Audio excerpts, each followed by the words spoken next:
Living between poverty and hope, a girl finds a luxurious watch lost by a stranger. Even though she needs it, she chooses honesty, returning the item without expecting anything in return.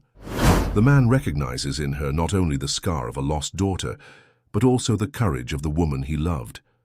If you were touched by this beautiful story of resilience and love, don't forget to subscribe to our channel and tell us which city you're watching from. Continuing. The harsh winter wind whipped through Boston's financial district, carrying snowflakes that danced between towering skyscrapers. 12-year-old Lily Parker huddled beneath the thin fabric of her worn jacket, clutching a small box of homemade cookies. Her fingers, red and chapped from the cold, trembled slightly as she approached passers-by with a rehearsed smile. "Cookies for sale, only $2, she repeated, her voice nearly lost in the bustling street noise. Most people hurried past without acknowledging her existence. It was understandable. Boston's business elite moved with purpose, their minds occupied with matters far more significant than a child selling cookies. But Lily had learned patience. Every sale meant another small contribution to St. Anne's children's home, where she'd lived since her mother, Sarah, had succumbed to illness 3 months ago. The memory of her mother brought a familiar ache to Lily's chest. Sarah Parker had been everything to her: mother, friend, teacher, and protector. Even in their most difficult times, when they'd barely had enough to eat, her mother had maintained an unwavering moral compass. "Our dignity is not for sale," she would say. "Honesty and kindness are the only treasures that can never be taken from you." Lily blinked away tears that threatened to freeze on her cheeks and positioned herself near the entrance of the Harrington Financial Building. The afternoon was fading fast, and she needed to sell at least 5 more boxes to meet her daily goal. Sister Margaret had been clear about the orphanage's financial troubles, and Lily was determined to help however she could. A sleek black Bentley pulled up to the curb, drawing Lily's attention. The driver hurried around to open the rear door, and a tall man in an impeccably tailored suit emerged. Robert Harrison, CEO of Harrison Investments, checked his watch impatiently as he strode toward the building. His silver-streaked dark hair and commanding presence caused several pedestrians to step aside. Lily recognized him immediately. Mr. Harrison's face regularly appeared in the Boston Business Journal, which she occasionally found discarded on park benches. Her mother had taught her to read using whatever materials they could find, and Lily had developed a habit of absorbing information about the city's prominent figures. As Harrison rushed past, something slipped from his wrist, a gleaming watch that landed silently on the snow-covered sidewalk. The man continued toward the revolving doors, unaware of his loss. Lily approached the spot where the watch had fallen. Kneeling, she carefully retrieved it from the snow, her breath catching at the sight. It was unlike anything she had ever held. Heavy platinum with a circle of diamonds catching the fading sunlight. The face displayed complications she couldn't begin to understand, and an engraving on the back read, "To Robert, time is our most precious gift. With love, Elizabeth." For one desperate moment, Lily considered what this watch might be worth. The orphanage needed a new heating system. Sister Margaret was stretching their meager budget to provide basic necessities for 23 children. This watch could change everything. But her mother's voice echoed in her mind. "What we have." Maybe little, but it was earned honestly. Without further hesitation, Lily ran toward the building entrance, her cookies tucked securely under her arm. "Mr. Harrison," she called out, her voice stronger than it had been all day. "Mr. Harrison, wait." The businessman had already reached the security desk when he heard his name. Turning with an irritated expression, he watched as a small girl in a threadbare jacket hurried toward him. "You dropped this," Lily said, extending her hand with the watch resting on her palm. Harrison's expression shifted from annoyance to surprise as he glanced at his now bare wrist. He hadn't noticed the absence of the timepiece, a cherished gift from his late wife. "My watch," he said, taking it from her with evident relief. "Thank you." He examined the piece carefully, half expecting to find damage, then looked back at the girl with newfound interest. His eyes narrowed slightly, a hint of suspicion crossing his features. "You saw it fall?" he asked. Lily nodded. "Yes, sir. When you got out of your car." And you're just returning it? Just like that? Of course, she replied, confused by the question. It's yours. Harrison studied her face, searching for signs of deception or manipulation. In his world, actions typically came with expectations of reward or advantage. Yet he saw only sincerity in the girl's blue eyes, familiar. Eyes that stirred something in his memory. As he reached into his pocket for his wallet, intending to offer a reward, his gaze fell on the girl's right hand. There, just below her thumb, was a small crescent-shaped scar. Harrison froze, his breath catching painfully in his throat. That scar, that distinctive mark. His daughter, Emma, had an identical scar, the result of an accident when she was barely 2 years old. A tumble in the garden that required 3 tiny stitches. The same crescent shape, the same position. Your hand, he said, his voice suddenly hoarse. That scar. How did you get it? Lily glanced down at her hand, surprised by the question. I've always had it, sir. My mom said it happened when I was too little to remember. The world seemed to tilt beneath Robert Harrison's feet. The bustling lobby, the security guards, the executives hurrying past, everything receded as he stared at the girl's face, really seeing her for the first time. The shape of her eyes, the curve of her chin, the slight dimple in her left cheek when she offered, a hesitant smile, all echoes of his wife Elizabeth.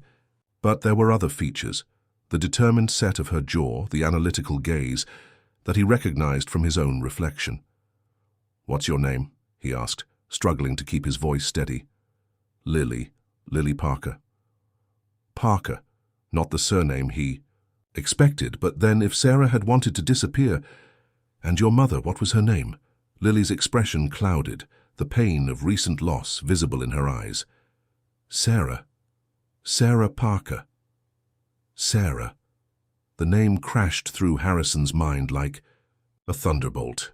Sarah James had been his wife's personal assistant, bright, capable, and fiercely loyal to Elizabeth.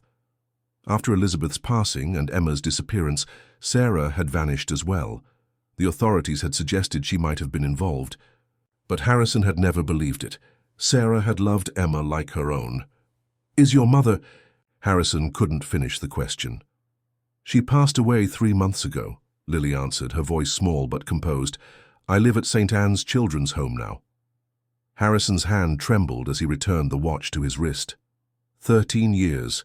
13 years since his 3-year-old daughter had vanished without a trace, leaving a hole in his life that nothing could fill. 13 years of private investigators, false leads, and hope that gradually transformed into a dull, persistent. Could it be possible?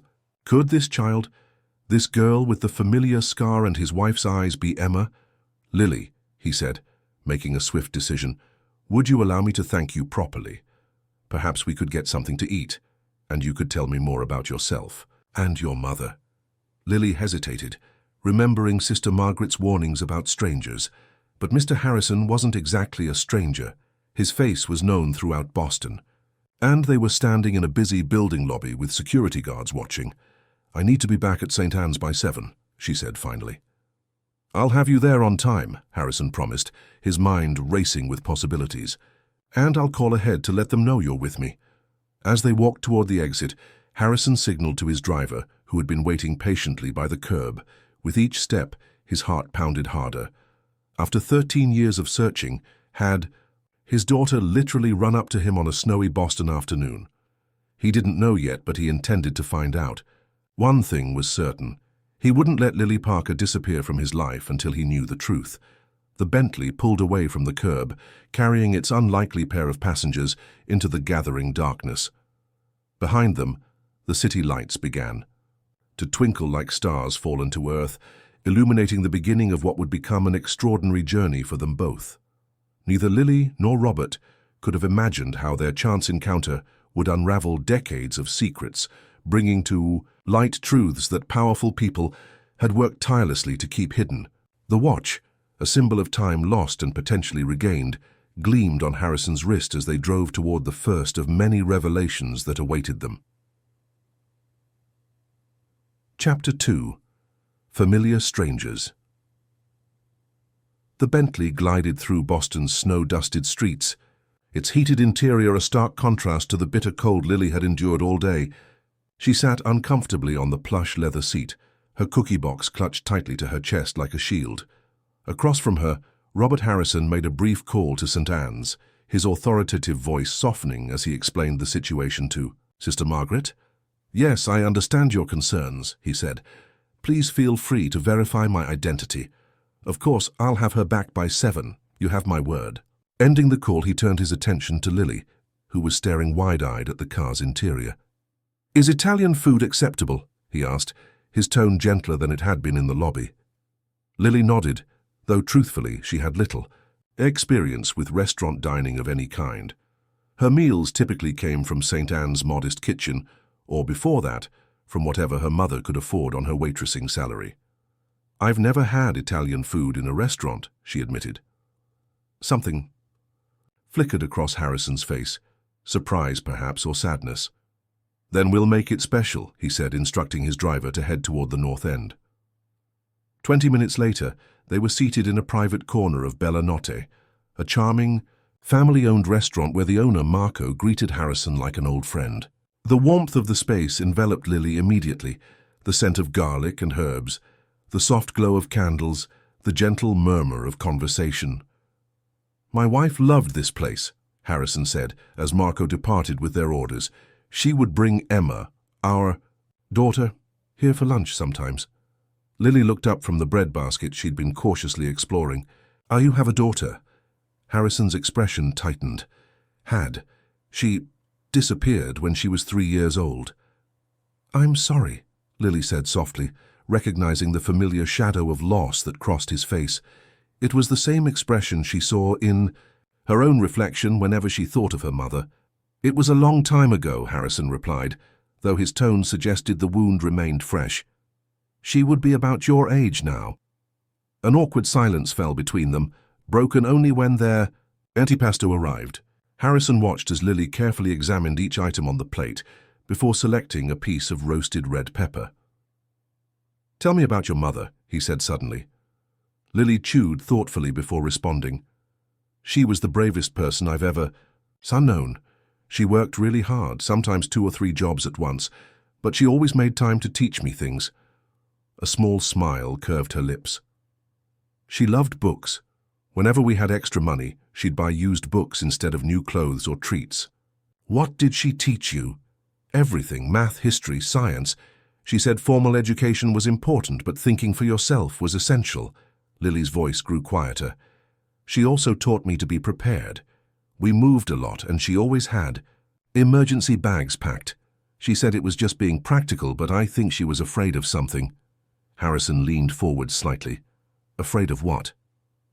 "She never said exactly. Just that there were people who wouldn't want us to be happy." Lily picked up another piece of antipasto.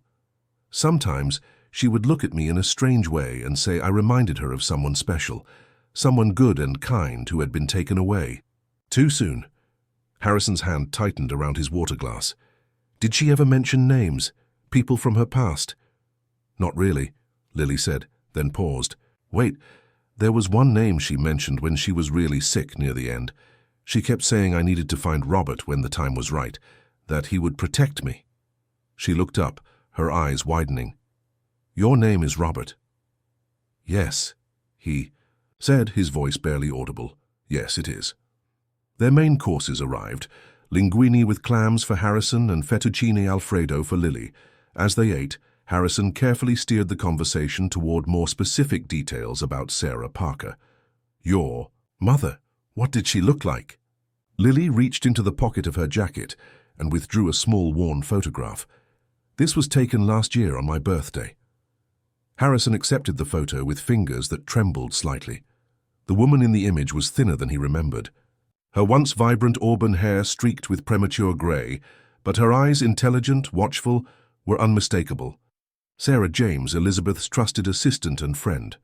"May I keep this for now?" he asked. "I'll return it, I promise." Lily hesitated, then nodded. It wasn't her only photo of her mother. "Lily," Harrison said carefully, "did your mother ever Mention anything about your father? A shadow crossed the girl's face. Not much. She said he was a good man who didn't know about me, that it was safer that way. She pushed a piece of pasta around her plate. When I was younger, I used to make up stories about him, that he was a secret agent or an astronaut on a mission to Mars. She smiled faintly. Kid stuff. And the scar on your hand? She never explained how it happened. Lily shook her head. Just that it was an accident when I was a baby. Why do you keep asking about it? Harrison set down his fork, his meal barely touched. Because my daughter had an identical scar, in exactly the same place. The restaurant seemed to fade away as Lily processed his words. What are you saying? I'm not certain yet, Harrison replied, choosing his words carefully. But I think there's a possibility that your mother was protecting you, protecting both of us, from something neither of us fully understands. Lily's mind raced, trying to connect scattered pieces of her mother's mysterious past. There's more, she said suddenly. Before she left, Mom gave me something to keep safe. She said I would know when to use it. What was it? A key. And a letter that I was supposed to deliver to someone named Maxwell Reed. She said he would know what to do when the time came. Harrison's expression shifted, recognition flashing in his eyes. Max Reed? The former federal investigator? Lily shrugged. I don't know who he is. The letter is hidden at St. Anne's in my book of fairy tales. And the key? Lily hesitated, then reached for the thin silver chain around her neck, pulling it from beneath her shirt. A small, unusual-looking key dangled from it. I never take it off. Mom made me promise. Harrison stared at the key, his mind working rapidly. Lily, I think we need to see Max Reed as soon as possible. He's an old friend of mine, and if Sarah trusted him, there must be a reason. You know him too, Lily asked, suspicion creeping into her voice. That's convenient. Boston's circles of influence are smaller than you might think, Harrison replied. Max was the lead investigator when my daughter disappeared. He never stopped looking, even after the official investigation was closed. He paused, studying her face. How much did Sarah tell you about her life before you were born? Not much, Lily admitted. She said she used to work for a wealthy family, but had to leave because of complications. She never explained what that meant. Harrison nodded slowly. Sarah James was my wife's personal assistant for nearly 5 years. She was more than an employee. She was Elizabeth's confidant and friend. When Elizabeth became ill, Sarah was by her side throughout her treatment. Your wife was sick? Cancer, Harrison said simply. She fought bravely, but... He left the sentence unfinished. After Elizabeth passed, Emma, our daughter, became my whole world. Then one day she vanished from our garden while her nanny was momentarily distracted. Sarah disappeared the same day. Lily's eyes widened. The police thought she took your daughter. Some did, Harrison acknowledged. I never believed it. Sarah loved Emma, and she had been unfailingly loyal to our family.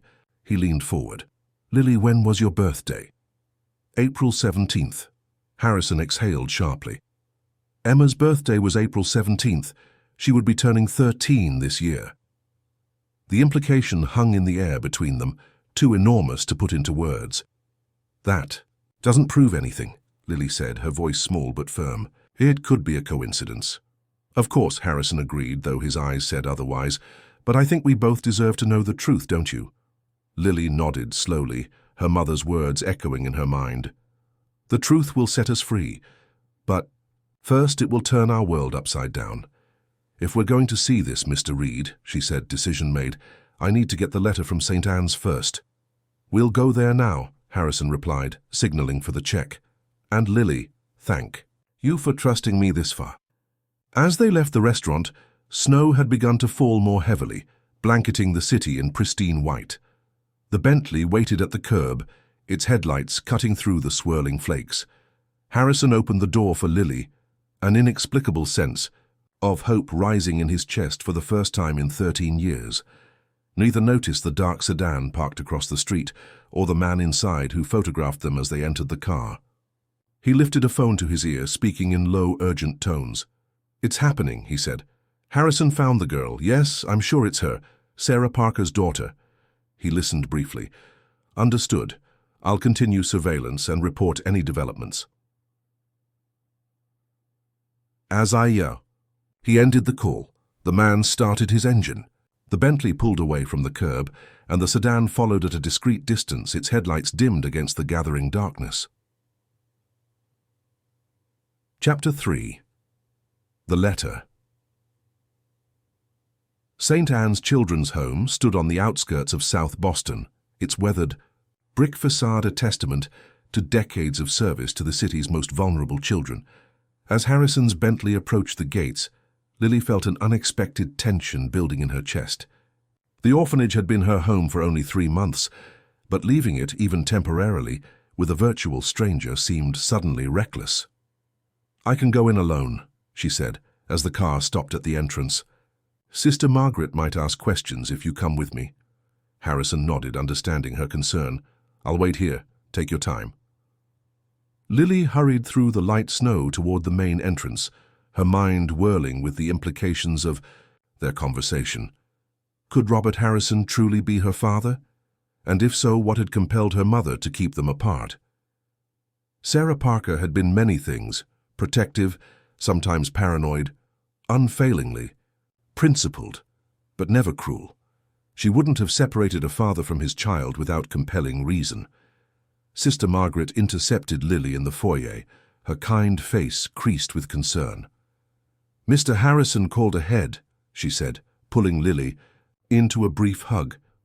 "Are you all right, dear?" "I'm fine," Lily assured her. "He's been very kind. I just need to get something from my room." The nun studied her face for a moment, then nodded. 10 minutes, Lily. Then I'd like to speak with Mr. Harrison myself before you leave again." Lily raced up the worn staircase to the dormitory she shared with 3 other girls. Thankfully, they were all at dinner, giving her privacy as she knelt beside her bed and reached for the battered copy of Grimm's fairy tales hidden beneath her mattress. The book had been her mother's, one of the few possessions Sarah had insisted they keep through countless moves and financial hardships. Opening. It to the Snow Queen. Lily found the envelope taped to the back of the page just as she'd left it.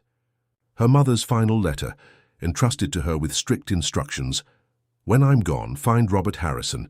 Give this to Maxwell Reed, but only in Harrison's presence. Trust no one else." At the time, the instructions had seemed like another manifestation of her mother's paranoia, but now, tucking the envelope into her jacket pocket, Lily grabbed a few essentials: a change of clothes, her toothbrush, the small photo album containing the few pictures she had of her mother.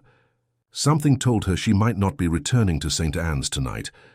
Downstairs she found Sister Margaret waiting by the entrance, her expression unreadable. "Mr. Harrison has explained some of the situation," the nun said quietly. "He believes you may be his long-lost daughter." Lily nodded, not sure how to respond. "I've known you only a short time, Lily, but I've come to care for you deeply," Sister Margaret continued. "Your mother raised a remarkable young woman, intelligent, compassionate, and wise beyond your years. If Mr. Harrison is indeed your father, I would rejoice for you both." She paused. "But I would be remiss in my duty if I didn't ensure your safety."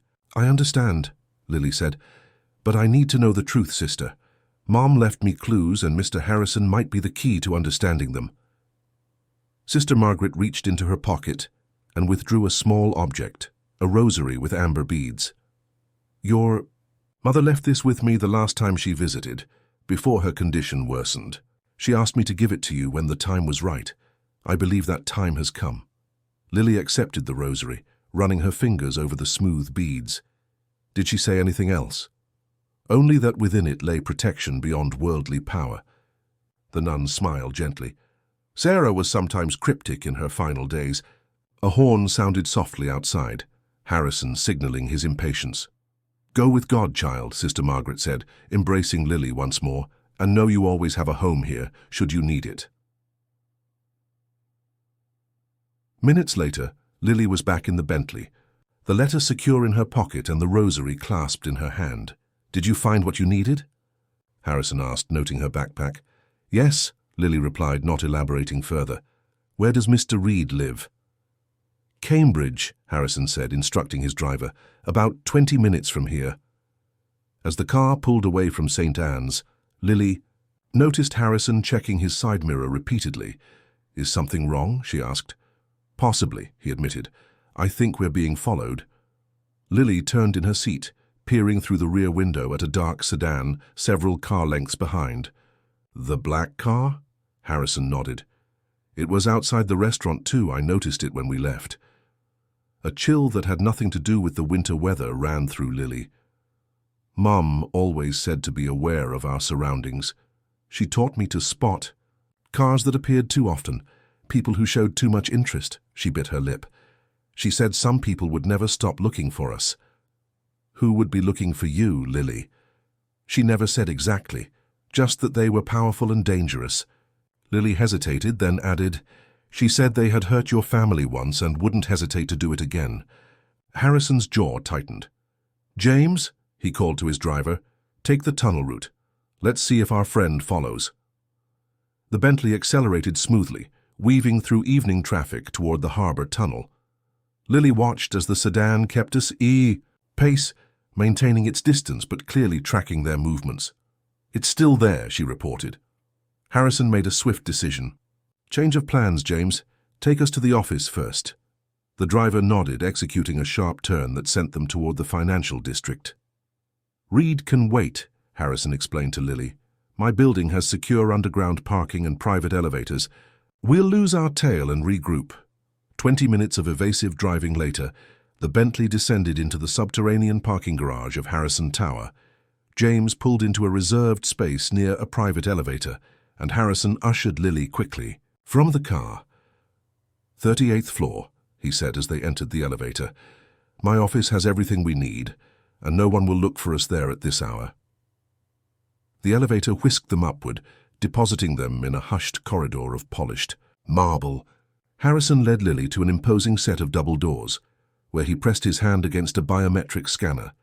The doors swung open silently, revealing a vast corner office with floor-to-ceiling windows overlooking nighttime Boston.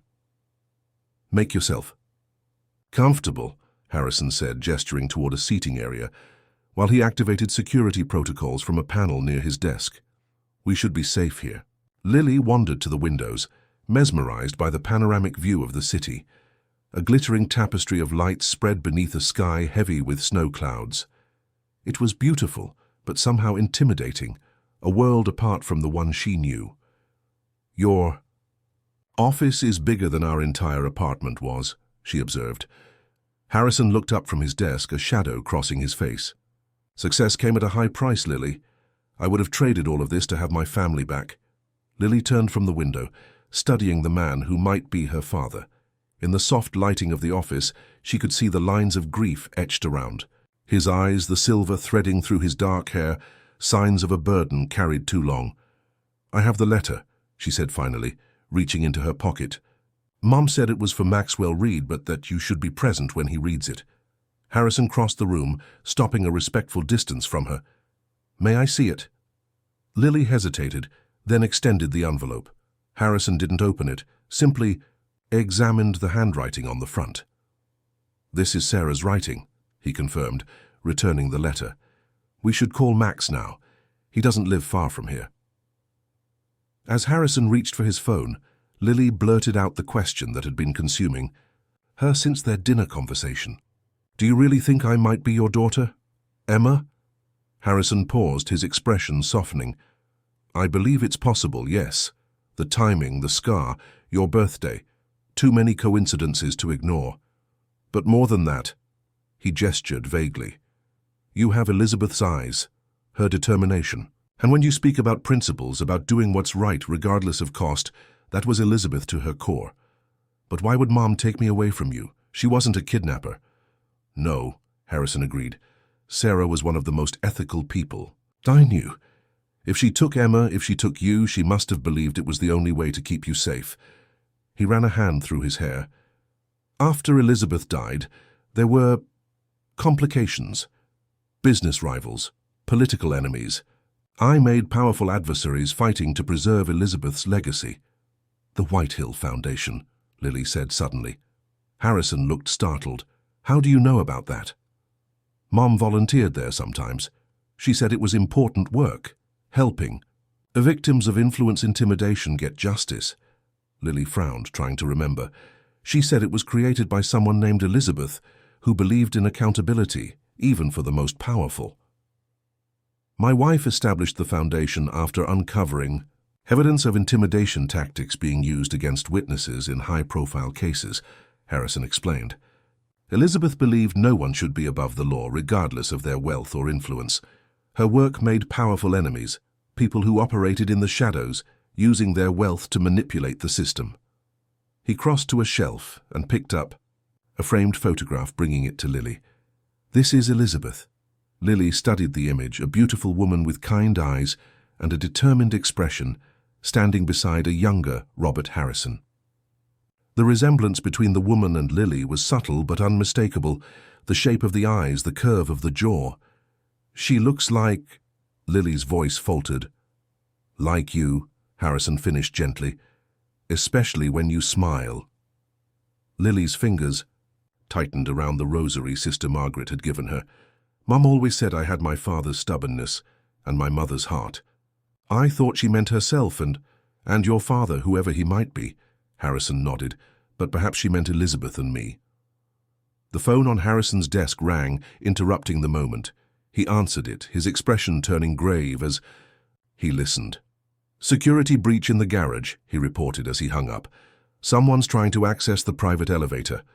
He crossed quickly to his desk and opened a drawer, removing what appeared to be a small tablet. We need to move. There's a secure exit through my private conference room. Who are they? Lily asked, fear finally breaking through her composure.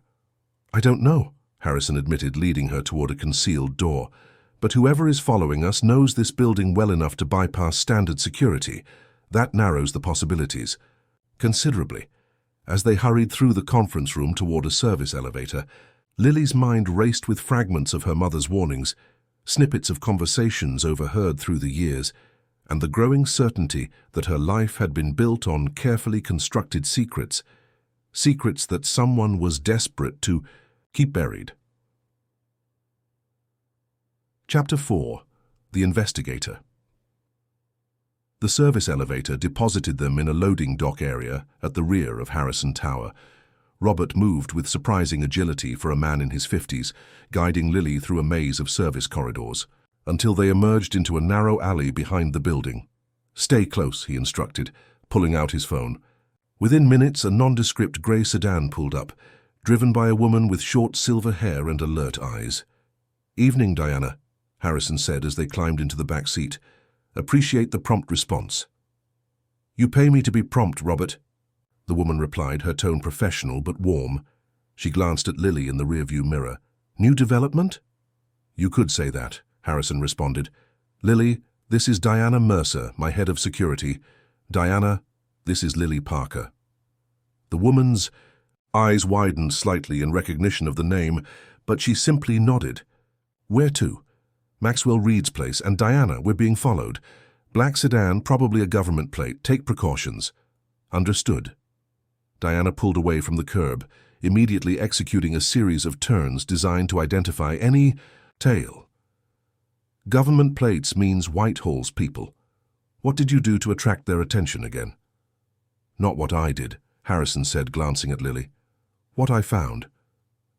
The drive to Cambridge took nearly 40 minutes, as Diana employed evasive tactics that left Lily's head spinning. Finally, they pulled up outside a modest colonial-style house, set back from the street, its windows glowing warmly against the winter night. Wait here, Diana instructed, scanning the street before getting out to approach the house. Who is Mr. Reed exactly? Lily asked as they waited. Maxwell Reed was FBI for 20 years, specializing in financial and institutional corruption cases, Harrison explained. He led the task force that investigated the disappearance of my daughter. When the bureau shut down the investigation prematurely, Max resigned in protest. He spent the last decade working as a private investigator, often pro bono for the Whitehill Foundation. And you trust him? With my life, Harrison said simply. Max was Elizabeth's cousin, family, not just a colleague. His integrity is unimpeachable. Diana returned, giving them a nod. All clear, he's expecting you. They hurried up the path to the front door, which opened before they reached it.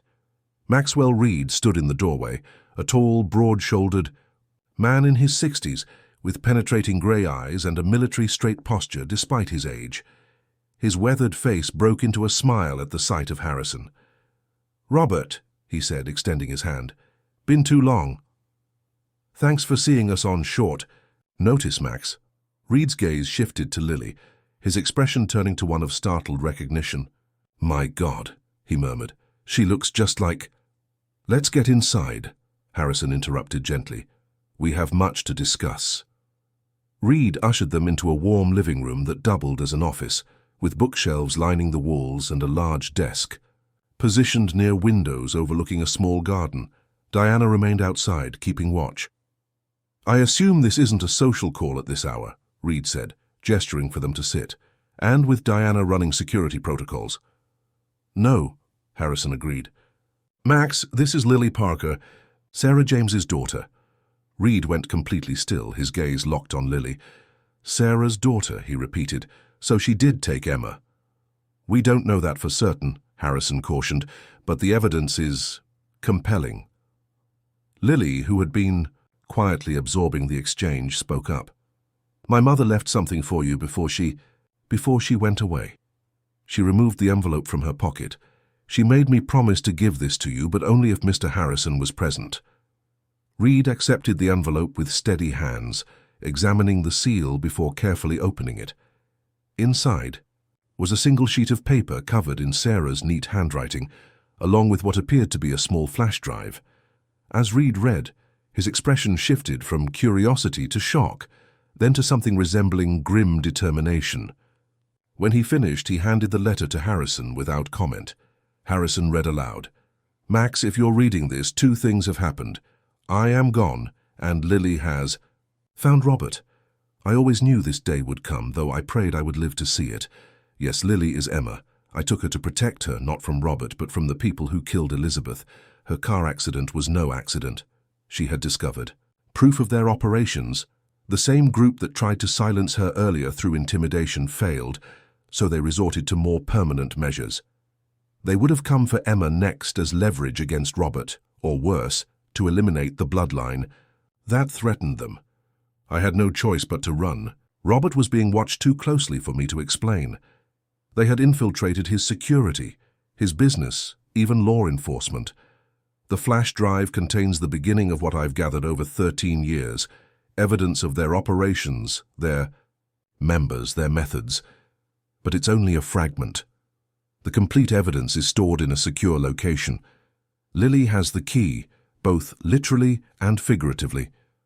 The safeguards I've put in place will ensure the information remains protected until you can access it properly. Trust only Robert and Diana Mercer with this information. Everyone else is suspect until proven otherwise. Tell Lily the truth about everything. She deserves to know why her life has been what it is. And tell Robert, I'm sorry. Taking his daughter was the hardest choice I ever made, but I would make it again to keep her safe. The rosary holds the next clue. Remember Elizabeth's favorite prayer. With deepest regret and unwavering loyalty, Sarah. Harrison lowered the letter, his hand trembling slightly. Elizabeth's death wasn't an accident, he said, his voice hollow. I always suspected, but could never prove it. Reed stood and walked to a cabinet, retrieving a bottle of scotch and 3 glasses. Sarah contacted me 3 times over the years, he admitted, pouring 3 fingers into each glass. Never told me where she was, never confirmed she had. Emma? Just sent anonymous tips about the Foundation's cases, always accurate, always leading to significant breakthroughs. He handed glasses to Harrison and Lily, who accepted hers awkwardly, having never tasted alcohol before. You don't have to drink it, Harrison told her gently, noticing her hesitation. Mom always said I should try new things, Lily replied, taking a cautious sip. She grimaced at the burning sensation but didn't complain. Sarah mentioned a rosary, Reed said. Do you have it? Lily nodded, pulling the amber-beaded rosary from her pocket. Sister Margaret gave it to me tonight. Said Mom left it with her. Reed examined it carefully. Elizabeth's rosary. Sarah must have taken it from the house the day she left with you. He looked thoughtful. Elizabeth's favorite prayer. She was particularly devoted to the Memorar. The words meant nothing to Lily, but Harrison's expression cleared. Remember, O most gracious Virgin Mary, he recited, that never was it known that anyone who fled to thy protection, implored thy help, or sought thy intercession was left unaided. Reed nodded.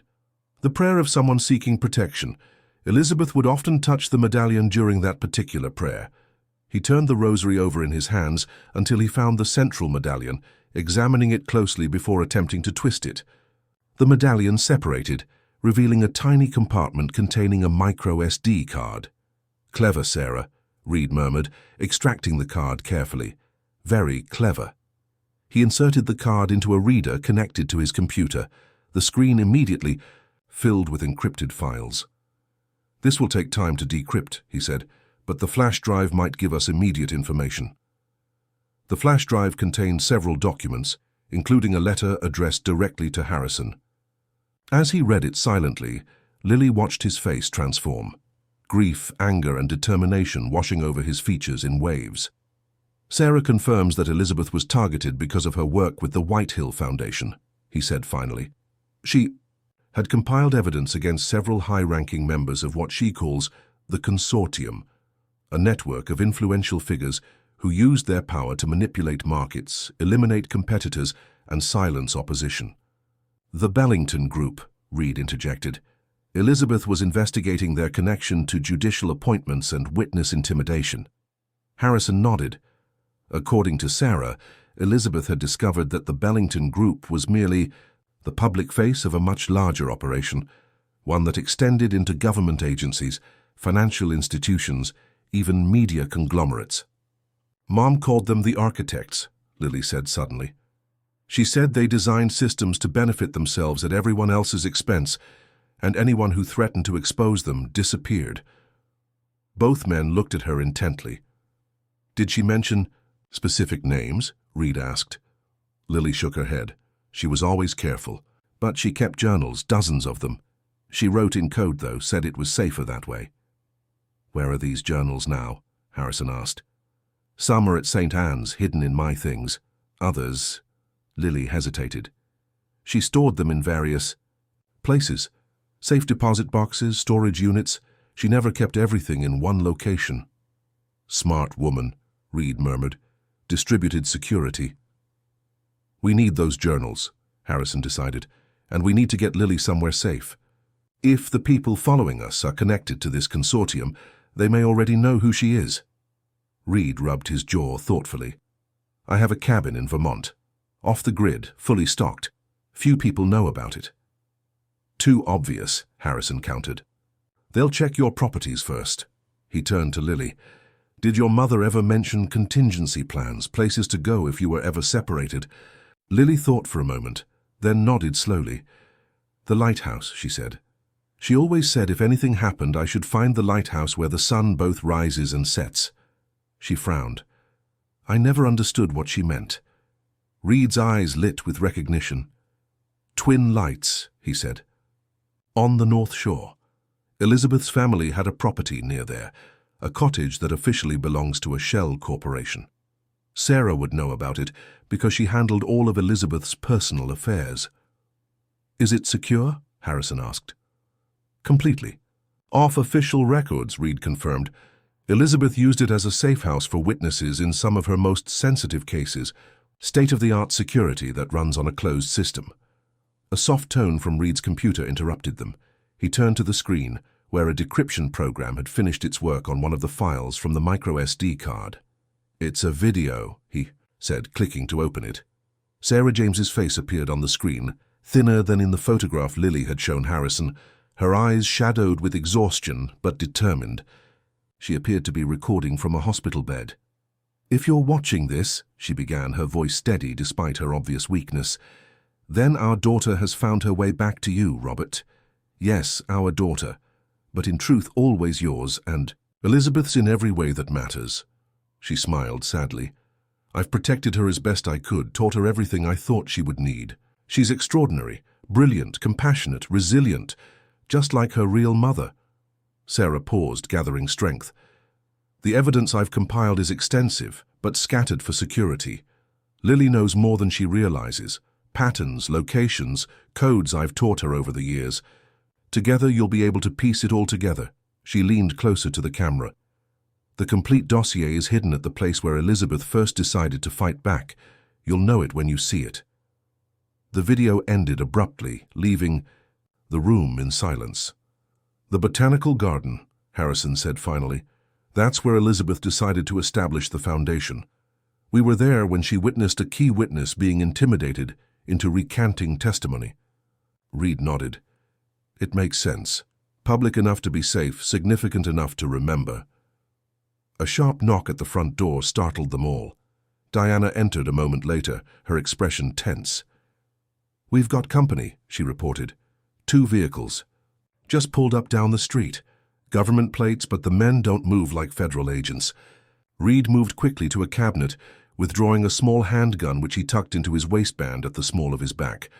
"There's a tunnel," he said, leading them toward the kitchen. "Old prohibition passage that connects to the house next door. My neighbor's in Florida for the winter." As they hurried toward the back of the house, Lily's mind raced with fragments of her mother's lessons. Emergency protocols practiced so often they had become second nature. For the first time, she understood that those drills hadn't been paranoia. They had been preparation for exactly this moment. "Wait," she said suddenly, stopping in the hallway.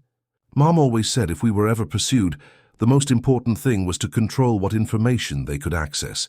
She looked at Reed. "Is your computer secure? The flash drive? The SD card?" Reed's expression shifted to one of respect. "Smart. Girl, give me 2 minutes." While Harrison and Diana kept watch, Reed returned to his office. When he rejoined them, his hands were empty. "Data secured and devices wiped," he confirmed. "Nothing for them to find." As they continued toward the hidden tunnel entrance, Lily felt a strange calm settling over her. Her entire life had been leading to this moment, a carefully orchestrated plan set in motion years before she could understand it. Now, finally, the pieces were falling into place. Chapter 5. The Lighthouse. The tunnel beneath Maxwell Reed's house was narrow and damp, forcing them to proceed in single file. Diana led the way with a small tactical flashlight, followed by Lily, then Harrison, with Reed bringing up the rear. The passage inclined gradually upward, eventually terminating at a wooden door reinforced with steel bands.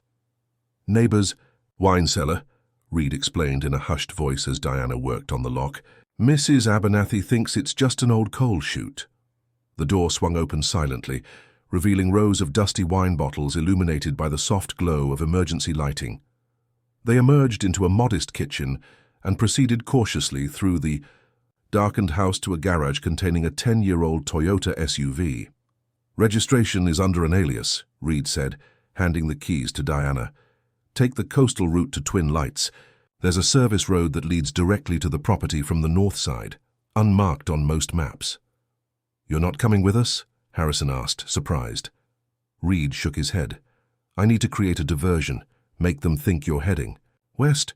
I'll join you tomorrow if I can." "Be careful, Max." Harrison clasped his friend's shoulder. "These people don't play by any rules." "Neither do I," Reed replied with a grim smile. "Not anymore."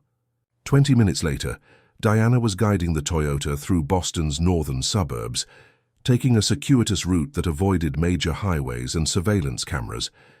In the back seat, Lily sat close to Harrison, both lost in thought. "Do you hate her?" Lily asked suddenly, breaking the silence. "My mother, I mean, for taking me away." Harrison considered the question carefully. "I spent years angry, confused, looking for someone to blame," he admitted. "But no, I don't hate Sarah. If what she wrote is true, and I believe it is, she saved your life at great personal cost." He sighed deeply. "She gave up everything to protect you, including the comfort and security she could have had by staying in my employ." "She never took anything from you," Lily said earnestly. We lived simply. She worked constantly, waitressing, cleaning houses, whatever jobs wouldn't require background checks or leave paper trails. She smiled faintly. She even refused to apply for government assistance, saying it would create records that could be tracked. Harrison's throat tightened with emotion. She raised you well, Lily. Anyone can see that. She talked about you. Sometimes, Lily continued, never by name, but she would tell me about a kind man who loved his family more than anything, who fought for justice even when it cost him personally. She hesitated. I used to imagine that man was my father. I would be honored to be, Harrison said softly, but we should confirm it when we're safe. A DNA test would... The butterfly, Lily interrupted. On your watch. I noticed it earlier.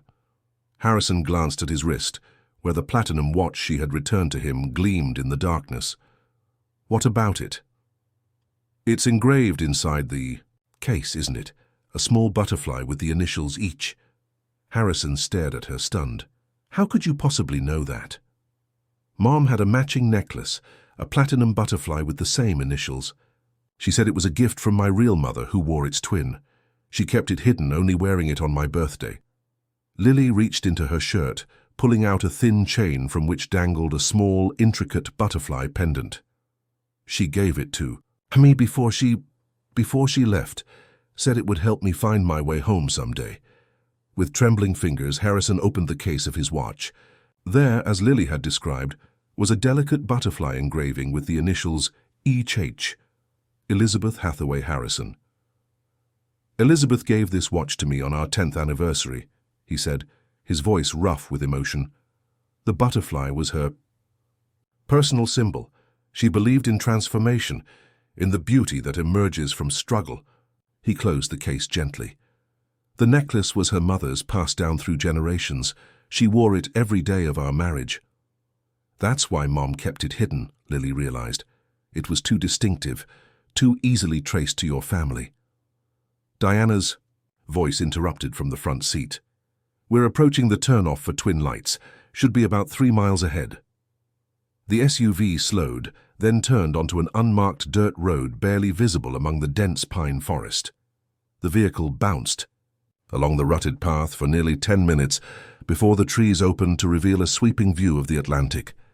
Perched on a rocky bluff stood Twin Lights, a historic lighthouse with dual towers that had guided mariners for over a century.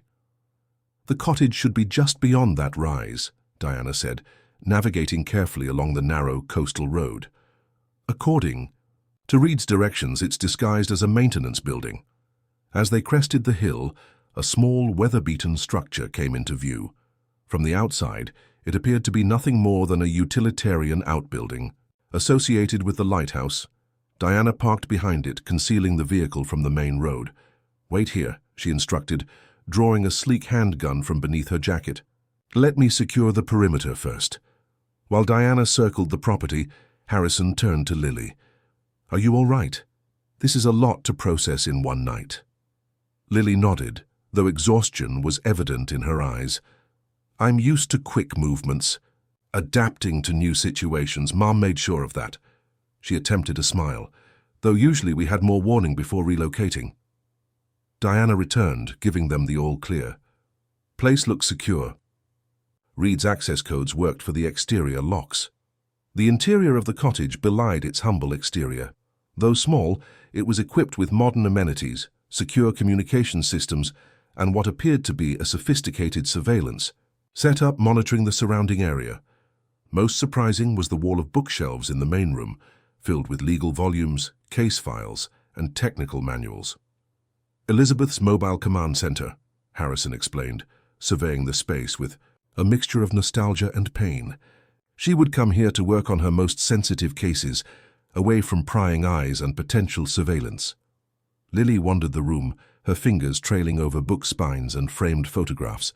She paused at one showing a younger Elizabeth sitting on a rocky beach, laughing as she looked toward the camera. She was beautiful, Lily said softly. Inside and out, Harrison agreed, coming to stand beside her. Brilliant, compassionate, and absolutely fearless when it came to standing up for what was right. He gently took the photograph from Lily. This was taken right here, about a year before you were born. We spent a week at this cottage, just the two of us, while Elizabeth prepared for a major case against Whitehall Industries. The pharmaceutical company? Lily asked. Harrison nodded, surprised. You know about them? Mom kept newspaper clippings about certain companies and people. Whitehall was one of them. Something about contaminated medications and covered up. Research? Yes. Elizabeth discovered they had falsified safety data on a new drug to rush it to market. When adverse effects began appearing, they buried the reports and intimidated patients who tried to speak out. Harrison replaced the photograph carefully. The case made Elizabeth's reputation as a fearless advocate, but it also put a target on her back. Diana's voice interrupted from the kitchen area. Place is fully stocked. Non-perishable food, bottled water, even medical supplies. Reed's been maintaining it.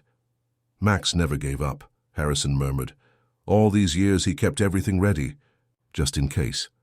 We should establish a secure communication protocol with him, Diana continued. All business. And decide our next move regarding the evidence Sarah mentioned. The botanical garden, Harrison confirmed, but not tonight. We need rest, and we need to ensure we're not being tracked before we venture out again. Diana nodded. I'll take first watch. You two should get some sleep. The cottage had 2 small bedrooms. Harrison insisted Lily take the larger one while he settled for the modest guest room. As Lily prepared for bed, she found herself examining the space that had once belonged to Elizabeth Harrison, her birth mother. The room was spartanly furnished but contained small personal touches, a well-worn collection of Jane Austen novels, on the bedside table, a delicate silver hairbrush on the dresser, a hand-knit throw across the foot of the bed. A soft knock at the door preceded Harrison's entrance. He carried a mug of hot chocolate and a small leather-bound book. Thought, you might have trouble sleeping, he said, offering the mug. It's what I used to make for Emma for you when you had nightmares. Lily accepted the drink gratefully. Thank you. Harrison hesitated, then held out the book. I also found this. It was Elizabeth's journal from the summer before you were born. I thought you might want to know her even a little. Tears welled in Lily's eyes as she took the journal. I'd like that very much. Get some rest, Harrison said gently. Tomorrow will be challenging. Left alone, Lily sipped the hot chocolate and opened the journal with reverent care. Elizabeth's handwriting was elegant and flowing, filling the pages with observations, plans, and personal reflections. Lily found herself drawn into the mind of the woman who had given her life, a woman of deep conviction, sharp intellect, and profound love for her family. One entry in particular caught her attention. August 15th. The baby kicked so strongly, today that Robert felt it too, his hand pressed against my belly. The look of wonder on his face was something I'll treasure forever. We've decided on Emma Elizabeth for a girl, after my grandmother and myself. Robert insists she'll have my determination and his business sense, a formidable combination. I pray our daughter inherits a safer world than the one we're fighting to change. Every case I take, every battle against corruption and abuse of power is ultimately for her. I want her to grow up in a society where justice isn't determined by wealth or influence. Perhaps it's idealistic, but becoming a mother has only strengthened my resolve to challenge the systems that protect the powerful at the expense of the vulnerable. Tears slipped down Lily's cheeks as she read her mother's hopes for her future, hopes that had been violently derailed by the very forces Elizabeth had fought against. Yet somehow, against overwhelming odds, Sarah had managed to fulfill many of Elizabeth's wishes. She had raised Lily with strong values, a keen mind, and an unshakable moral compass, qualities Elizabeth had hoped to instill in her daughter. Lily continued reading until her eyes grew heavy with exhaustion. She fell asleep with the journal, clutched to her chest, feeling connected to Elizabeth Harrison for the first time in her young life. Morning arrived, with pale winter sunlight streaming through the curtains. Lily woke disoriented, momentarily forgetting where she was until the events of the previous day came rushing back. She dressed quickly in the spare clothes she had packed from St. Anne's and ventured into the main room. Harrison was already awake, sitting at a small desk covered with papers and a laptop. Diana was nowhere to be seen. "Good morning," he greeted her, looking up from his work. "There's cereal and fruit in the kitchen if you're hungry." "Where's Diana?" Lily asked, helping herself to breakfast. "Perimeter check. Standard security protocol." Harrison gestured to the papers before him. "I've been reviewing the files Reed managed to copy from the micro SD card before we left. Sarah compiled an impressive amount of evidence against what she calls the consortium. Detailed financial records, communications, even photographic evidence of their activities. Does it explain why they came after Elizabeth?" Harrison nodded, his expression grim. Elizabeth had discovered a pattern of judicial manipulation, judges being compromised through blackmail, bribery, or intimidation to rule in favor of consortium interests. She was preparing to bring evidence to the Attorney General when her car crashed. "And they would have come after me to control you," Lily concluded.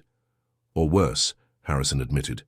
"Sarah's letter suggests they wanted to eliminate any threat to their operations, including a child who might one day continue her mother's work." The front door opened, and Diana entered, shaking snow from her boots. "Storm's moving in," she reported. "Roads will be difficult soon." "Any sign of Reed?" Harrison asked. Diana shook her head. "Not yet, but I did receive an encrypted message from him an hour ago. He diverted our pursuers successfully and will join us when it's safe." "What about the botanical garden?" Lily asked. "If a storm's coming, shouldn't we go before the roads become impassable?" Harrison and Diana exchanged glances. "It's risky," Diana cautioned. "But she's right. If we wait, we might lose our window of opportunity." Harrison considered their options. "How confident are you that we weren't followed last night?" "Reasonably confident," Diana replied. "I employed every counter-surveillance technique in the book, and the property's security systems haven't detected any unusual activity."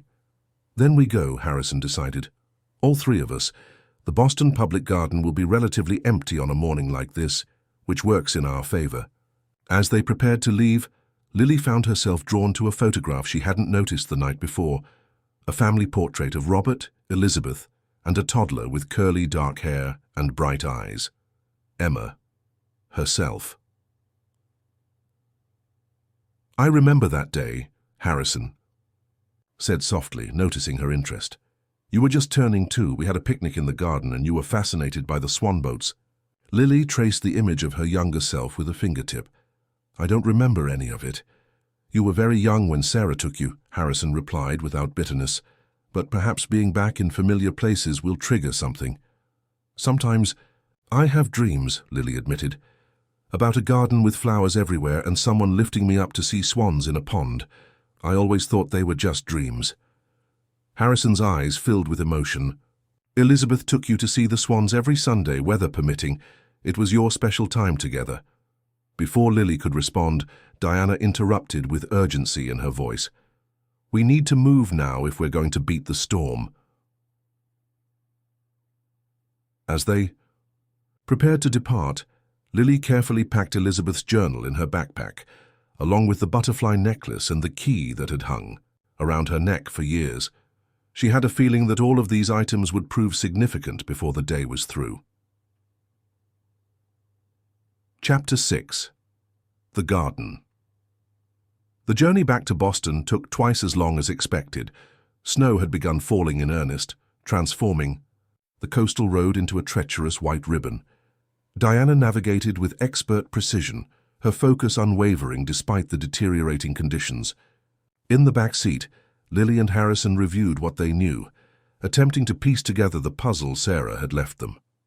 "Mom always said knowledge is power only when properly applied," Lily remarked, examining the map Harrison had drawn of potential evidence locations. "She wasn't just collecting information, she was creating leverage." Harrison nodded, impressed by her insight. Sarah was methodical. Every document, every recording served a specific purpose in her overall strategy. But why wait so long, Lily wondered. If she had evidence against these people, why not expose them years ago? "Insurance," Diana suggested from the driver's seat. "As long as the evidence remained hidden, you both stayed alive. The moment she revealed what she knew, you would become expendable." That explains the distribution method, Harrison mused. Sarah wasn't just hiding evidence, she was setting up a dead man's switch. If anything happened to her or Lily, the information would be automatically released. Like Mom's computer program, Lily said suddenly. She called it the lighthouse, said it would guide justice home, even in the darkest storm. Harrison looked at her sharply. What program? She was always coding, especially in the last year.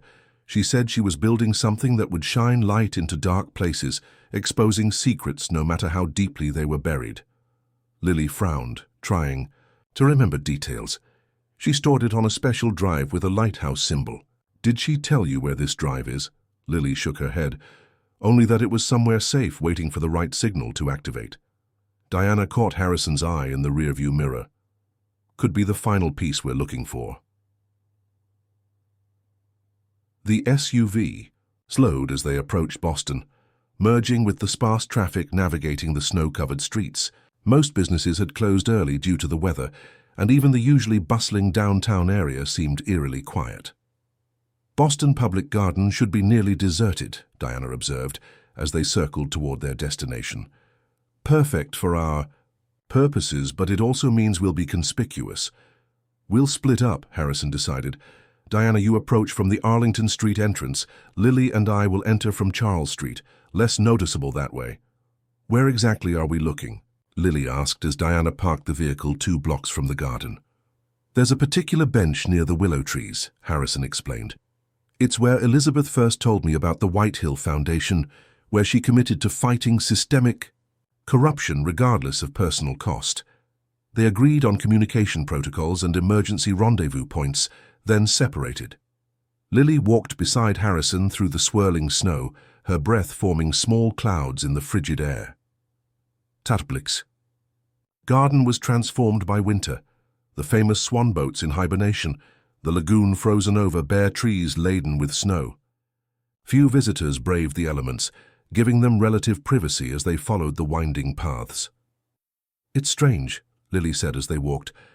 I feel like I've been here before, but the memories are just beyond reach, like trying to remember a dream. Harrison smiled gently. You spent many happy hours in this garden. Your mother, Elizabeth, would bring you here to feed the ducks and watch the street performers.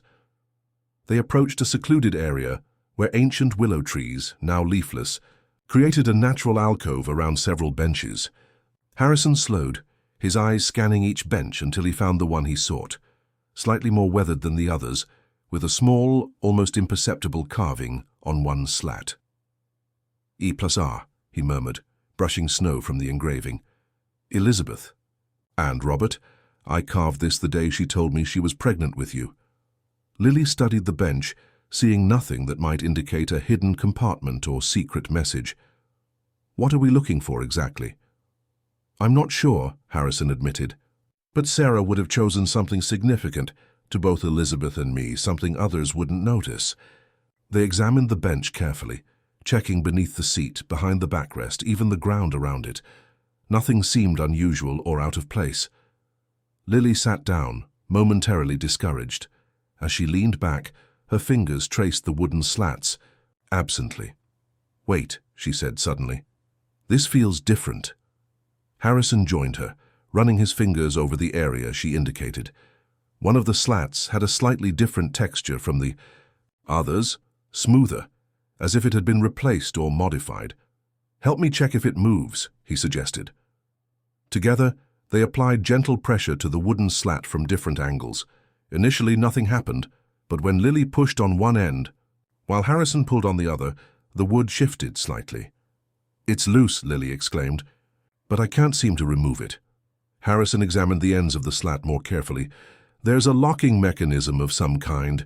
We need something to trigger the release. Lily's hand went to the key hanging around her neck. Mom always said this key would open the way home when the time was right. The key was unusual, small and intricately designed, with a pattern that resembled waves or flames along its shaft. Lily removed it from her necklace and examined the ends of the bench slat more carefully. On the underside of one end, nearly invisible unless you were looking for it, was a tiny keyhole. Found it, she whispered, inserting the key carefully. It fit perfectly.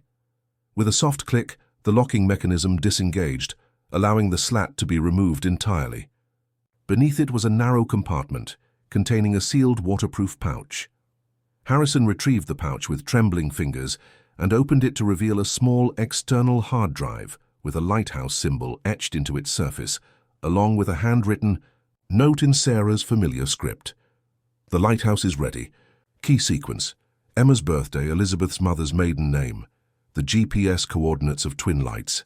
Activate only when secure. One chance only. S. This must be the program she mentioned, Harrison said, carefully returning the drive and... Note to the pouch. Should we take it back to the cottage? Lily asked. Harrison was about to agree when his phone vibrated with a text from Diana. 3 men entering garden from Boylston's side. Look like security personnel but not police. Moving your direction, exit now. We need to move, Harrison said, quickly replacing the bench slat and ensuring it locked into position. Someone's coming. They rose casually, as if simply continuing their winter stroll and headed toward the Charles Street exit. Harrison guided Lily with a gentle hand on her shoulder, resisting the urge to look back. Keep walking normally, he murmured. Diana will create a diversion if needed. They were halfway to the exit when Harrison spotted 2 men in dark overcoats entering from the direction they were heading. Their purposeful stride and scanning gazes marked them as security professionals, not casual visitors. Change of plans, he said quietly, steering Lily toward a different path. We'll head for the Commonwealth Avenue exit instead. As they altered course, Harrison's phone vibrated again. All exits covered. Head to Duck Pond. Bridge. Car waiting on Beacon in 3 minutes. The bridge over the frozen lagoon stood about 50 yards away. They would be exposed while crossing it with no cover if someone decided to pursue them. Ready to run if necessary? Harrison asked, his voice tense. Lily nodded, clutching the waterproof pouch inside her jacket. Just like Mom taught me. They maintained a casual pace until they reached the bridge, then increased their speed slightly. Through the swirling snow, Harrison could make out figures converging from multiple directions. They've spotted us, he said grimly. When we reach the end of the bridge, run toward Beacon Street. Don't stop for anything. Lily's heart pounded, but years of emergency drills with her mother had prepared her for precisely this scenario. As they neared the end of the bridge, a sudden commotion erupted near the Boylston entrance, car alarms blaring, accompanied by the distinctive pop of what sounded like small explosions. Diana's diversion, Harrison said with grim satisfaction. Now! They broke into a run just as shouts erupted behind them. The snow provided both cover and hindrance, obscuring visibility while making footing treacherous. Lily kept pace with Harrison, her smaller frame allowing her to navigate the slippery paths more nimbly. As they reached Beacon Street, a black SUV with tinted windows screeched to a halt beside them. The passenger door flew open to reveal Diana in the driver's seat. "Get in," she commanded. They dove into the vehicle, which accelerated away before the doors were fully closed. Diana navigated the snow-covered streets with practiced skill, executing a series of turns designed to lose any potential pursuit. "Did you find it?" she asked, eyes flicking between the road and the rearview mirror. Harrison patted his jacket where he'd secured the pouch. "Yes, Sarah's final insurance policy." "Good, because we've got another problem," Diana said grimly. "Reed's been compromised. I received an emergency signal from his backup phone 20 minutes ago." "Is he all right?" Lily asked, concern evident in her voice. "The signal only activates if he's in immediate danger," Diana explained. "No further communication, which could mean anything from equipment failure to capture," Harrison finished, his expression hardening. "We need to activate Sarah's program now before they can extract information from Max." "Not here," Diana cautioned. "We need a secure location with untraceable internet access." She considered for a moment. "I know a place downtown, a cybersecurity firm that owes me a favor. They have a Faraday-shielded room and satellite uplink capabilities that bypass standard ISPs." As Diana navigated toward their new destination, Harrison turned to Lily. "Do you know your Elizabeth's mother's maiden name?" Lily shook her head. "Mom, Sarah, never mentioned it." Harrison smiled slightly. Blackwood, Elizabeth Blackwood Harrison, named after her mother's family. And the GPS coordinates for Twin Lights? Lily asked. I have them, Diana assured. Them. Standard security protocol to memorize safe house locations. 20 minutes later, they pulled into an underground parking garage beneath an unassuming office building in Boston's Innovation District. Diana led them through a service entrance and up a freight elevator to the 12th floor, where a keypad-protected door granted them access to a sleek, modern office space. Mercer Security Consulting, Diana explained as she guided them through the empty office. My side business when I'm not protecting Harrison. Everyone's gone home due to the weather, which works in our favor. She led them to a conference room at the far end of the office, a windowless space with metal-lined walls and an array of sophisticated computer equipment. Faraday cage, she explained, noting Lily's curious expression, blocks all electromagnetic signals. No one can monitor what happens in this room. Diana activated the computer system and connected the external drive they had recovered from the bench. The screen displayed a simple interface with a lighthouse logo and 3 input fields. Birthday first, Harrison said, typing in 04-17-2012, the date format Sarah would have used. Next, Elizabeth's mother's maiden name, Diana prompted. Blackwood, Harrison supplied, entering the name, and finally Twin Lights coordinates. Diana recited the numbers from memory, which Harrison carefully typed in. The screen went blank momentarily, then filled with a progress bar and a message. Lighthouse protocol activated. Distribution commencing in 30 minutes. What exactly is it distributing? Lily asked, watching as file names began scrolling across a secondary window. Everything, Harrison murmured, reading the file descriptors. Financial records, communications, surveillance footage, witness testimonies. The complete case against the consortium being sent simultaneously to federal prosecutors, international regulatory agencies, trusted media outlets, and secure public repositories. Sarah created a digital dead drop that can't be stopped once activated, Diana realized. Even if every recipient is compromised, the information will still reach the public through redundant channels. Mom called it distributed justice, Lily said softly. She said even the most powerful people can't control information once it truly breaks free. As they watched the system work, a video file appeared on the screen with a note. For Emma and Robert, play immediately. Harrison hesitated, then clicked on the file. Sarah's face appeared, healthier than in the previous recording, suggesting this had been made earlier. If you're watching this, she began, then you've found each other, and you've activated the lighthouse. By now, you understand why I did what I did. Taking Emma was the hardest decision of my life, but watching what they did to Elizabeth. Sarah paused, composing herself. I couldn't let them harm her child too. She shifted slightly, her expression softening. Emma, Lily, I hope you can forgive me for the life I chose for you. Every move, every new identity, every midnight escape was to keep you safe until you could reclaim your birthright. You are Elizabeth's daughter in every way that matters. Her courage, her intellect, her unwavering moral compass.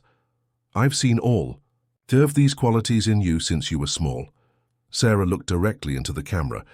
Robert, thank you for creating the White Hill Foundation in Elizabeth's memory. It gave me hope during our darkest times to know her work continued. Now it's time to finish what she started. She smiled sadly. The evidence being distributed will dismantle the consortium's operations and expose every member, from the lowest enforcer to the highest official. Their power was always built on shadows and fear. Neither survives in the light. The recording ended with Sarah's final words.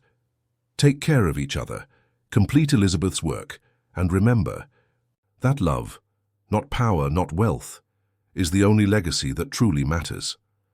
As the video closed, Lily wiped tears from her cheeks. Harrison placed a gentle hand on her shoulder, his own eyes bright with emotion. She saved you, he said simply, and in doing so, she may have saved us all. The computer chimed, indicating that 20 minutes remained in the distribution protocol. Diana, who had been monitoring security feeds, suddenly straightened. "We have a problem," she announced, pointing to a surveillance screen showing the building's main entrance. 4 men just entered the lobby, led by someone I recognize, James Whitehall himself. "The head of the Bellington Group," Harrison explained to Lily, "one of the consortium's most public faces." "How did they find us?" Lily asked, her voice remarkably steady despite the situation. Diana's expression darkened. "Reed, they must have forced him to reveal potential safe locations." She checked her weapon. "We need to hold them off until the distribution completes. Once that happens, it won't matter if they find us. The information will already be beyond their control." "Options?" Harrison demanded. "Secondary exit through the fire stairs," Diana replied. "But they'll have that covered too. Our best bet is to barricade ourselves in here and wait for the protocol to complete." As they secured the conference room door, Lily's mind raced with fragments of her mother's lessons. Sarah had prepared her for this moment, not just with emergency drills and coded messages, but with a lifetime of teaching her to think independently and creatively under pressure. "Wait," she said suddenly. "Mom's program, the Lighthouse, it's not just distributing evidence, is it? It's accessing their systems too." Harrison looked at her with newfound respect. "What are you thinking? If Mom built backdoors into their security, maybe we can use them." Lily approached the computer, studying the interface. "The distribution protocol is only using part of the program's capabilities. There might be more we can access." With growing confidence, Lily navigated through the program's interface, revealing additional features hidden beneath the primary function. "Look," she said, pointing to an option labeled Security Override. "That could disable the building's access control systems," Diana said, looking over her shoulder, "creating chaos while we escape. Or," Lily suggested, "it could lock down specific areas, trapping them while we get away." Harrison watched his daughter work with a mixture of pride and amazement. In her focused expression and quick thinking, he saw echoes of both Elizabeth's determination and his own strategic mind. 15 minutes remaining, Diana noted, checking the distribution progress. "They'll be on this floor in less than 5. Lily's fingers flew across the keyboard, accessing the building's security systems through Sarah's program. "Mom always said the best defense is making your enemies fight themselves," she murmured, implementing her improvised plan. Outside, the storm intensified, blanketing Boston in a white shroud that would soon cover all traces of their presence. A fitting metaphor, Harrison thought, for the cleansing power of truth that was about to be unleashed upon the consortium's carefully constructed world of shadows. Chapter 7. The Light. "Got it," Lily announced, her fingers finally pausing over the keyboard. "Building security protocols accessed. We can control everything from elevators to electronic locks." Diana peered over her shoulder at the schematics displayed on screen. "Impressive. What's your plan?" "Divide and isolate," Lily explained, her expression reminiscent of her father's when strategizing. "I've programmed the elevators to stop at different floors, separating their team. Then I'll trigger the fire suppression system on floors 10 and 11, creating confusion. Finally, we'll lock down this floor remotely once we're in the stairwell." Harrison studied his daughter with undisguised admiration. "Sarah taught you well." "She made sure I could think my way out of any situation," Lily acknowledged. Said, "It was in my DNA." The distribution protocol continued its work, now showing 13 minutes remaining. On the security feed, they watched as 2 men entered one elevator, while Whitehall and another suited figure took a second. "Now," Lily said, activating her sequence.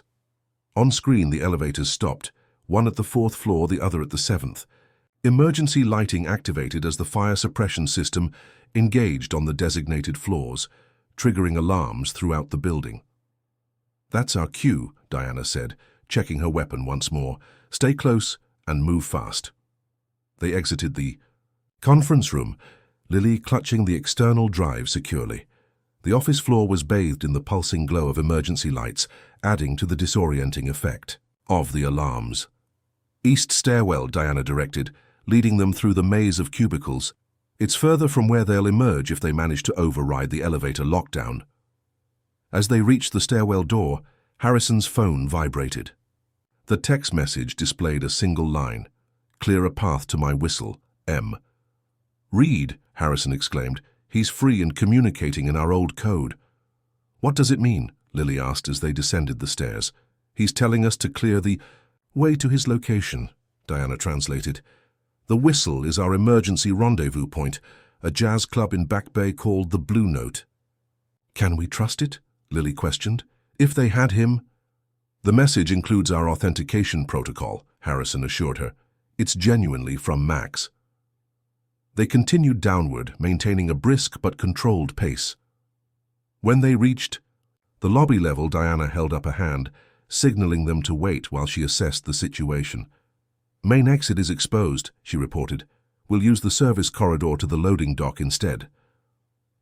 The building's first floor was a hive of confusion, security, personnel responding to alarms, office workers who had stayed late now evacuating. They blended with the crowd moving toward the back of the building, attracting little attention amid the chaos. 8 minutes left on the distribution, Harrison noted, checking his phone where he'd set a timer. "Once it completes, Whitehall, and his associates will be finished," Diana said. "The evidence will be too widespread to contain." The loading dock offered a discreet exit into an alley behind the building. Snow continued to fall heavily, providing natural cover as they moved quickly toward the street. Diana led them through a series of shortcuts between buildings, eventually emerging 2 blocks from where they had parked. "Vehicle might be compromised," she cautioned. "We'll take the T to Back Bay instead." The subway station was nearly deserted due to the storm, with only a handful of passengers waiting on the platform. They boarded a train bound for Back Bay, positioning themselves near the doors for a quick exit if necessary. As the train pulled away from the station, Lily finally allowed herself to breathe more easily. "Do you think they'll come after us? Again? Once the evidence is released?" "They'll be too busy trying to save themselves," Harrison replied. "The consortium operates through intimidation and secrecy. Once exposed to daylight, their power evaporates." "Like vampires," Lily said with a small smile. "Exactly like vampires," Harrison agreed, returning her smile. The timer on Harrison's phone reached 0 just as their train pulled into the Back Bay station. The distribution was complete. Somewhere, across the world, hundreds of recipients were now opening files that would unravel decades of corruption, manipulation, and abuse of power. They emerged onto Dartmouth Street, where the snow had transformed the elegant brownstones into something from a fairy tale. The Blue Note was located half a block away, its neon sign glowing softly through the swirling white. "I'll check it out first," Diana insisted, disappearing into the jazz club, while Harrison and Lily waited in the shelter of a nearby doorway. Minutes later, Diana emerged and signaled them forward. Inside, the club was dimly lit and nearly empty due to the weather. A lone pianist played softly on a small stage, while a few patrons nursed drinks at scattered tables. In a booth at the back sat Maxwell Reed, looking exhausted but remarkably unharmed. "Max," Harrison breathed, sliding into the booth across from his old friend. "What happened?" Reed signaled for them to keep their voices down. "They picked me up shortly after you left my place. Professionals, government-trained, but not current agents." "How did you get away?" Diana asked, her expression skeptical. "I didn't exactly get away," Reed admitted. "They released me 30 minutes ago, dropped me off right here with instructions to contact you." Harrison tensed. "It's a trap." "No," Reed said firmly. "It's a surrender. Whitehall got a call while they were questioning me, something about a massive data breach and files appearing simultaneously on servers worldwide." He looked defeated. Reed leaned forward. "Whatever Sarah set in motion, it worked. They know it's over." "The Lighthouse Protocol," Lily explained. "Mom's final insurance policy." Reed studied her with newfound respect. "You must be Lily. You look just like your mother. Your real mother." Lily smiled shyly. "So I've been told."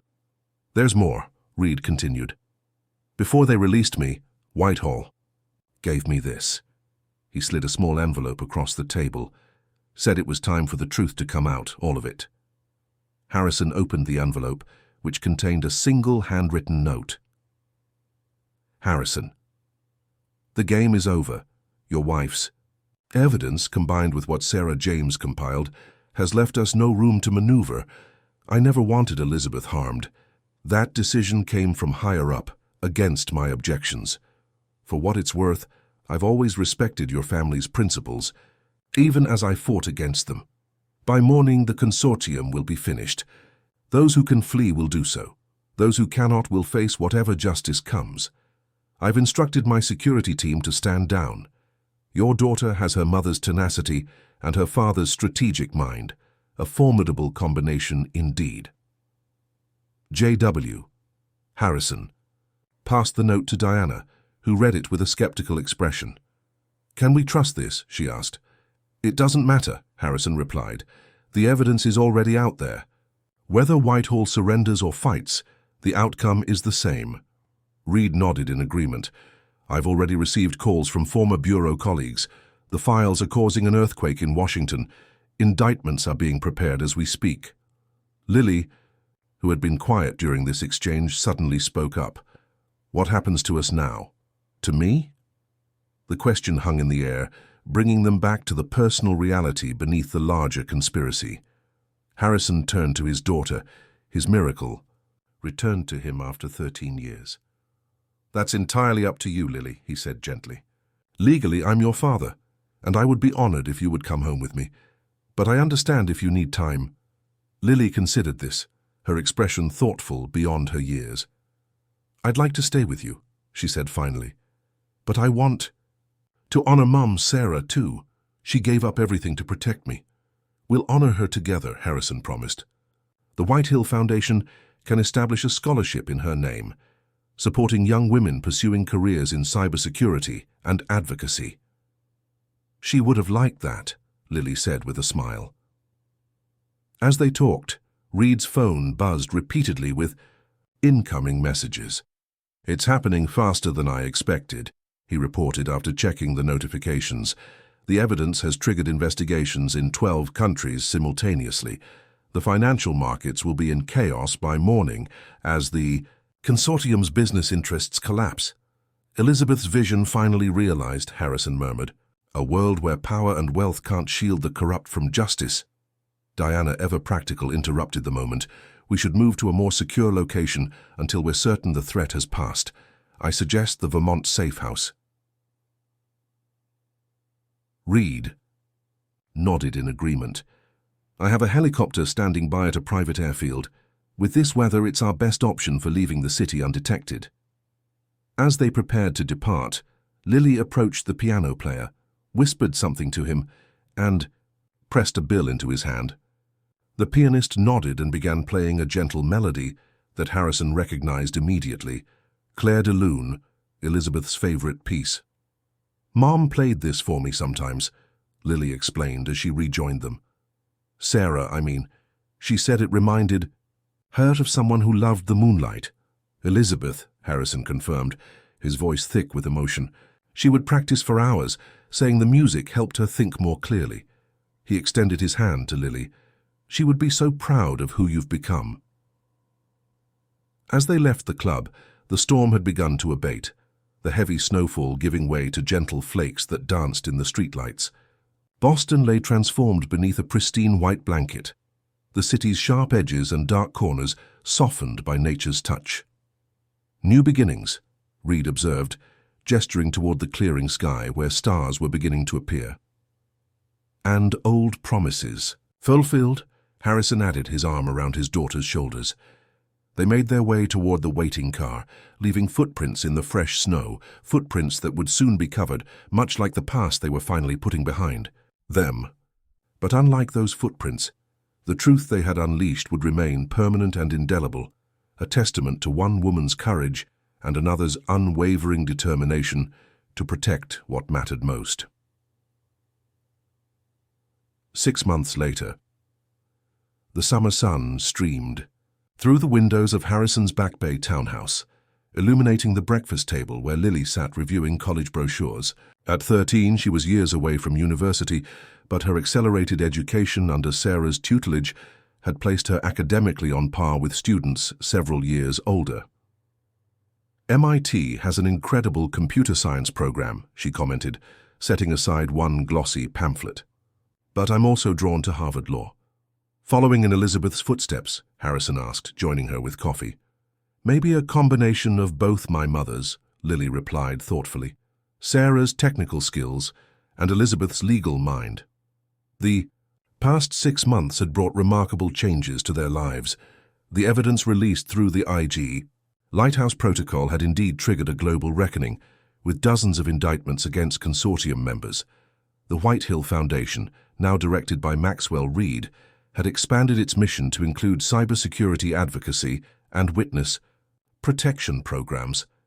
Harrison had stepped back from the day-to-day operations of his company to focus on rebuilding his relationship with Lily. The transition hadn't been without challenges. 13 years created gaps that couldn't be bridged overnight, but they approached each day with patience and honesty. "The dedication ceremony is at 2, Harrison reminded her. "Diana will pick us up at 1:30. Lily nodded, excitement visible in her eyes. "Do you think people will come, with everything that's happened?" "I guarantee it," Harrison assured her.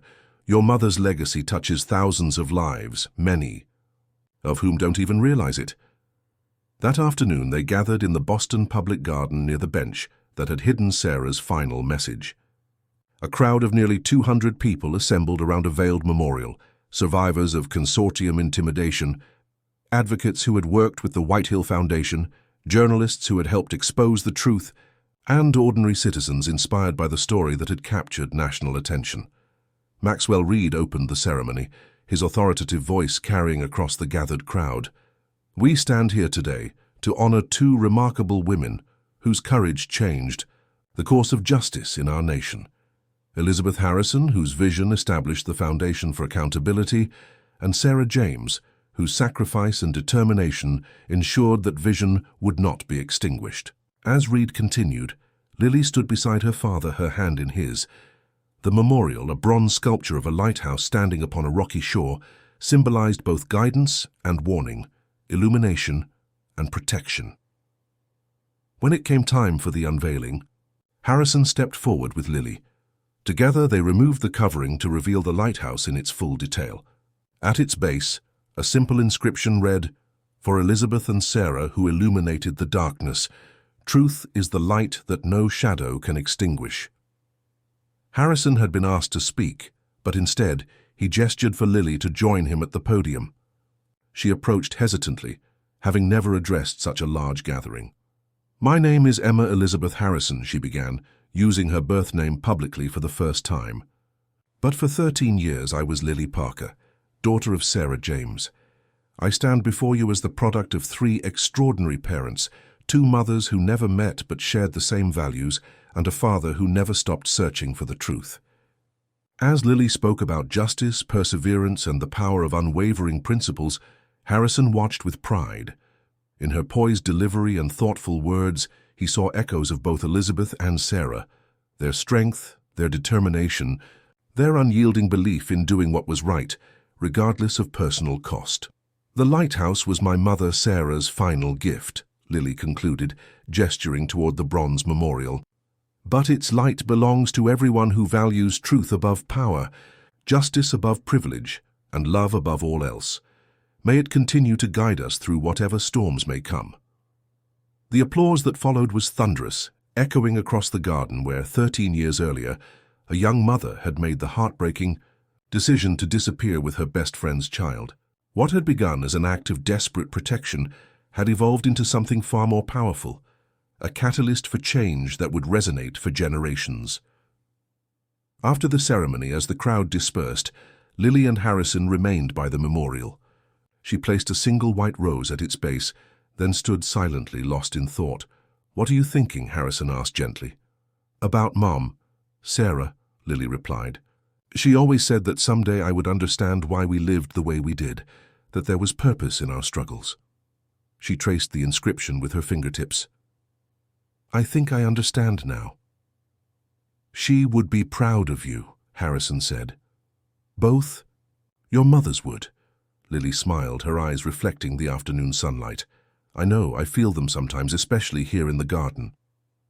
As they walked along the familiar paths, past the swan boats and flowering trees, Harrison noticed a change in his daughter's demeanor, a peacefulness that hadn't been there before. The long journey from Emma to Lily and back again had been completed, not by erasing either identity, but by embracing both. "Dad," she said suddenly, using the term that still felt new but increasingly natural, "I've been thinking about the Foundation's cybersecurity initiative. What about it? I want to help develop it. I have ideas for protocols based on Mom's, on Sarah's work, ways to protect whistleblowers and secure evidence that even the most powerful can't suppress." Harrison nodded, unsurprised by her initiative. "I think that's an excellent idea. Reed mentioned they could use someone with your unique perspective." "The Lighthouse 2.0, Lily said with enthusiasm. "Stronger, more distributed, impossible to extinguish."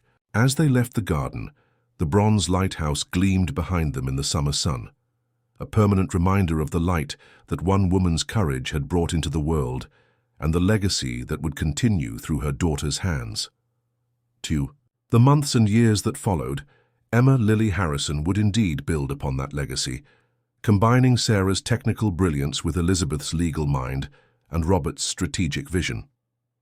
The system she developed would protect countless whistleblowers, secure vulnerable witnesses, and ensure that evidence of corruption could never again be suppressed by wealth or influence. The consortium's fall had created space for genuine reform, though Lily understood better than most that vigilance was eternal. New shadows would always form, new corruptions take root. But where her mothers had once stood alone against these forces, Lily now led a network of dedicated advocates, technical experts, and legal minds committed to maintaining the light. And on quiet evenings, when work was done, she would often sit in the garden near the lighthouse memorial, feeling the presence of the two women who had shaped her life through their courage and sacrifice. In those moments of reflection, Emma Elizabeth Harrison, once Lily Parker, understood that the greatest inheritance she had received was not wealth or position, but purpose, the unwavering commitment to truth that had guided her mothers through their darkest hours, and which would continue to illuminate her own path forward.